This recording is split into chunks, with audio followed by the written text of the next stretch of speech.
Assalamualaikum warahmatullahi wabarakatuh.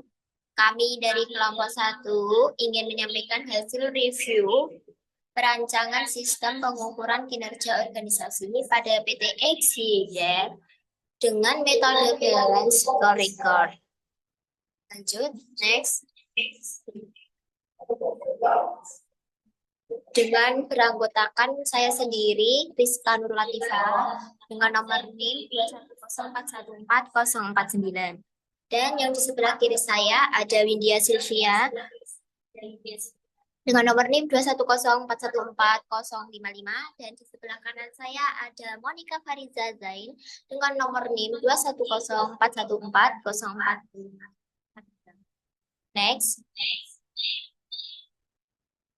Di sini saya akan bacakan latar belakang dari PT XYZ adalah perusahaan teknologi yang masih muda dan menghadapi tantangan dalam meningkatkan kinerja internal dan bersaing di pasar yang semakin kompetitif.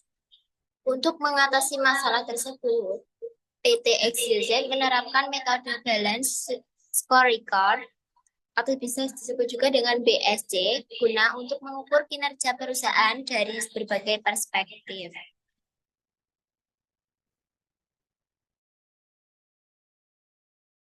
Selanjutnya, pendahuluan PT XYZ adalah suatu perusahaan teknologi atau startup yang saat ini sedang fokus mengembangkan beberapa solusi teknologi yang memiliki keterkaitan dengan bisnis seperti penyediaan platform toko online, aplikasi mobile, dan dipilih sebagai objek dalam penelitian ini. PT XYZ melakukan pengukuran kinerja dengan membagi dua aspek, yaitu aspek finansial atau profit, serta aspek produktivitas atau karyawan diperlihatkan pada tabel 1, yaitu pengukuran kinerja yang dilakukan oleh PT XYZ, yaitu ada aspek, target, waktu, cara pengukuran, dan apabila tidak tercapai. Dan aspeknya meliputi finansial, yaitu pada target peningkatan pendapatan sebesar jumlah yang ditentukan, waktu yaitu bulan, cara pengukuran yaitu evaluasi pendapatan dari target yang ditetapkan. Apabila tidak tercapai, penetapan target lebih ditingkatkan. Yang kedua yaitu aturan karyawan membuat target harian sebelum memulai pekerjaan.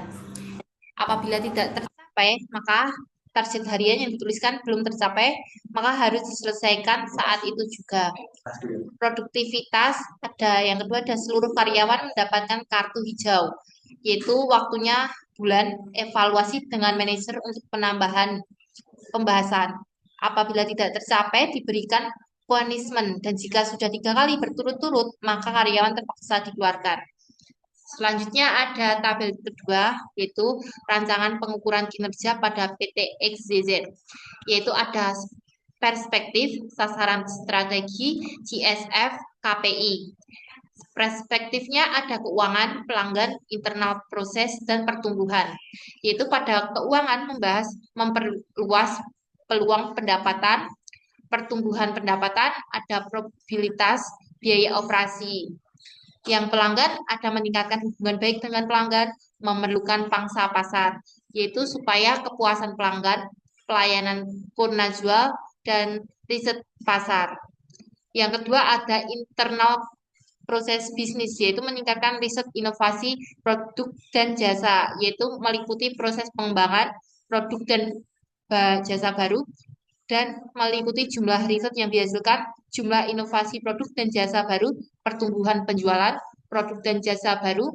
Yang kedua ada meningkatkan proses manajemen operasional atau pengawasan per proyek, penyelesaian pelaksanaan dan pelaksanaan proyek. Yang terakhir ada pertumbuhan dan pembelajaran, yaitu meliputi pengembangan kualitas dan kemampuan pegawai, meningkatkan pengelolaan perusahaan. Yaitu pada sisi ini ada training karyawan, yaitu untuk frekuensi training karyawan, dan untuk target meningkatkan pengelolaan perusahaan, yaitu untuk mencapai kepuasan pegawai dan produktivitas pegawai. Selanjutnya. Yang berikutnya adalah hasil utama. Terdapat 3 sasaran strategi, 13 critical success factor, dan 17 key performance indikator yang diidentifikasi. Yang kedua, fokus utama terletak pada perspektif pelanggan dengan bobot tertinggi sebesar 36,41%, menunjukkan pentingnya hubungan dengan pelanggan bagi kesuksesan perusahaan. Yang terakhir, perspektif keuangan mendapat bobot 24,13%, sementara perspektif proses bisnis internal dan pertumbuhan serta pembelajaran masing-masing mendapat bobot 15,85% dan 23,61%.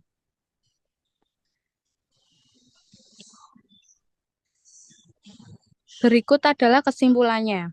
Yang pertama, implementasi Balance Scorecard membantu PT XYZ mengukur kinerja dengan lebih holistik. Tidak hanya berdasarkan keuangan, tetapi juga memperhatikan kepuasan pelanggan, inovasi dalam proses bisnis, dan pengembangan karyawan. Yang kedua, pembobotan dengan AHP menunjukkan bahwa meningkatkan kepuasan pelanggan adalah prioritas utama perusahaan, diikuti oleh pertumbuhan pendapatan dan peningkatan kualitas karyawan.